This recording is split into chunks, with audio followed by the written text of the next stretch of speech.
पवित्र महाकुंभ में आस्था के साथ साथ आधुनिकता का भी संगम देखने को मिलेगा। अब आपको बताते हैं कि कुंभ को सुरक्षित संपन्न करने के लिए इस मकसद से हर स्तर पर तैयारी तेज है। वीवीआईपी के साथ साथ हर एक नागरिक की सुरक्षा का ध्यान रखा जा रहा है, यानी कि आम से लेकर खास तक सभी की सुरक्षा का ध्यान रखा जाएगा। वो कैसे, आपको ग्राफिक्स के माध्यम से बताते हैं।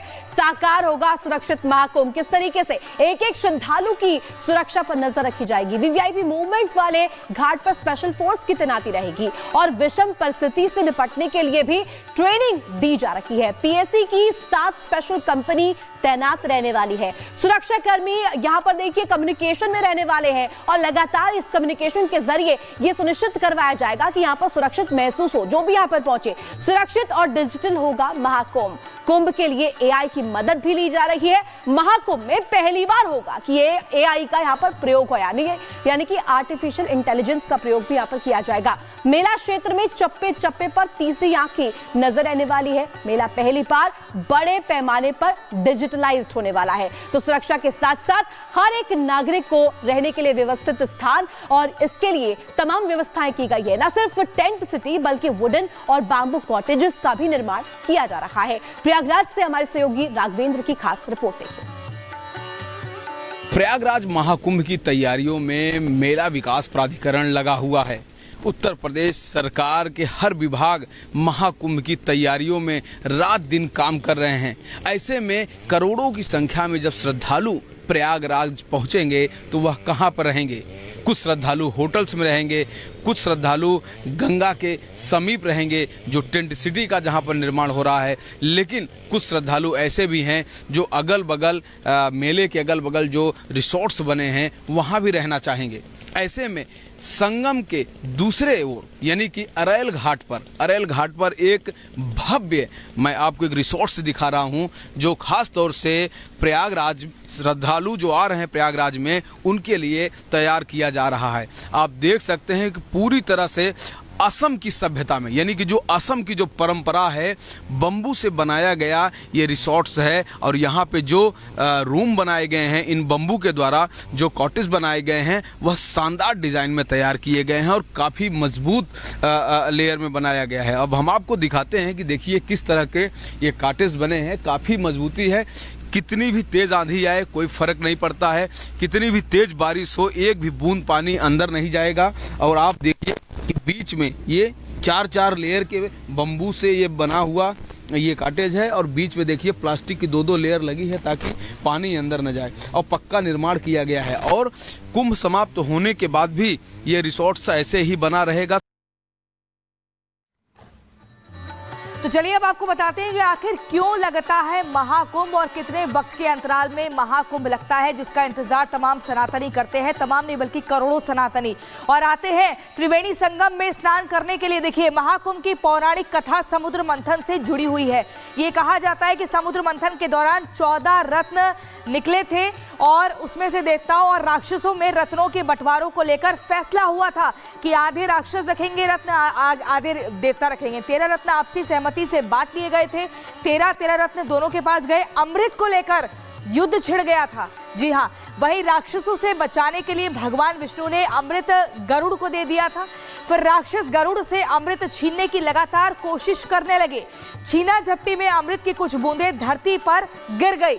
अमृत की बूंदें 4 जगहों पर गिरी, प्रयागराज, हरिद्वार, उज्जैन और नासिक। ये वही जगह जहां पर कुंभ लगता है। इन्हीं जगहों पर 12 साल के अंतराल पर महाकुंभ का आयोजन किया जाता है और इस बार 12 साल बाद महाकुंभ कहां लग रहा है? प्रयागराज में, त्रिवेणी संगम में, जहां पर 3 नदियों का संगम है। तो वहीं महाकुंभ में पहुंचने वाले करोड़ों श्रद्धालुओं के पर्यटन पर भी विशेष ध्यान दिया जा रहा है और यही वजह है कि शहर की पौराणिक और धार्मिक विरासतों के विकास का काम तेज हो चुका है।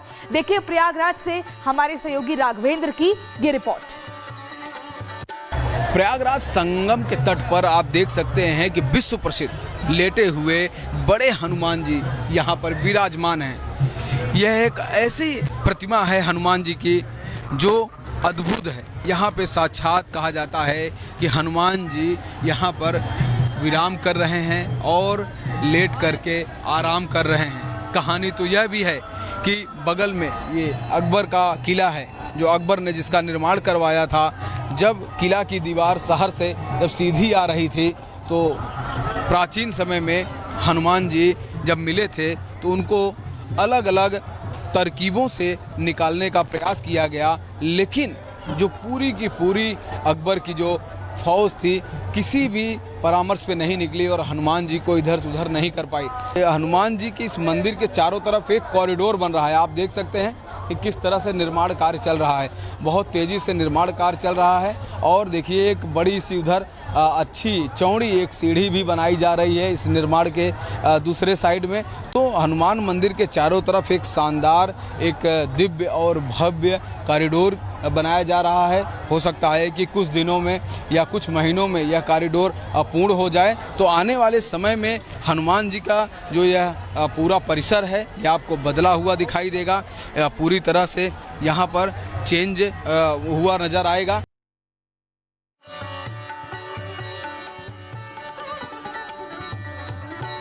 और अब आपको बताते हैं कि आखिरकार ये क्यों है खास, कुंभ क्यों खास है।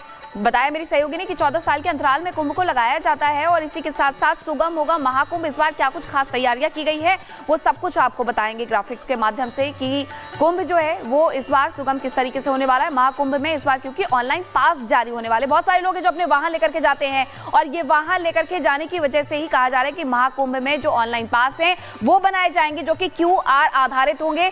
QR आधारित वाले वाहन पास जारी किए जाएंगे। मेला क्षेत्र में प्रवेश के लिए रंग कोड भी होंगे ये भी बताया जा रहा है और हर स्तर के लिए अलग रंग का पास बनाया जाएगा ताकि सुगमता से लोग मेले तक पहुंच सके और उस स्थल तक पहुंच सके जहां से आगे का रास्ता आसानी से तय किया जा सकता है। बेहतर व्यवस्था के लिए कई कदम उठाए जा रहे हैं जिसमें QR कोड की भी सुविधा दी गई है। वेबसाइट के जरिए ये पास बनने वाले हैं और ये पास अलग अलग रंग में होंगे। पास के लिए ऑनलाइन आवेदन करना होगा ताकि आप अपने वाहन पास बनवा करके जा सके, वहां पर जाकर के डुबकी लगा सके। और सिर्फ इतना ही नहीं, प्रयागराज में क्योंकि इस बार जब महाकुंभ का आयोजन हो रहा है तो प्रयागराज आने वाले श्रद्धालुओं के लिए और भी खास तैयारियां की जा रही हैं। प्रयागराज में जो भी किले हैं उनका नवीनीकरण किया जा रहा है, पुनरुद्धार किया जा रहा है, उन्हें भी सजाया संवारा जा रहा है। हमारे सहयोगी की ग्राउंड रिपोर्ट आपको दिखाते हैं।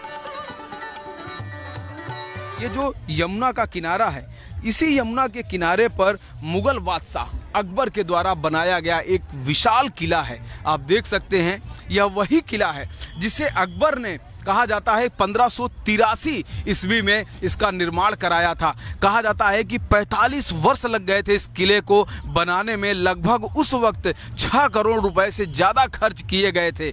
अब आप समझ सकते हैं कि कितना मजबूत यह किला है और इसकी जो बाहरी दीवार है आप देख सकते हैं कि कितना लंबा, और आज भी यह किला लग रहा है कि जैसे अपने नएपन में ये खड़ा हुआ है। आप देखिए कि किस तरह से यहाँ पर यमुना के तट पर आज भी यमुना, जब बाढ़ यमुना में आता है तो किले पे आप देख सकते हैं कि ऊंचाइयों पे यमुना का निशान लगा है कि कितनी ऊंचाई तक, लगभग 12 से 14 फीट ऊंचाई तक पानी आता है। लेकिन किला आज भी वैसे ही खड़ा है जैसे 1583 ईस्वी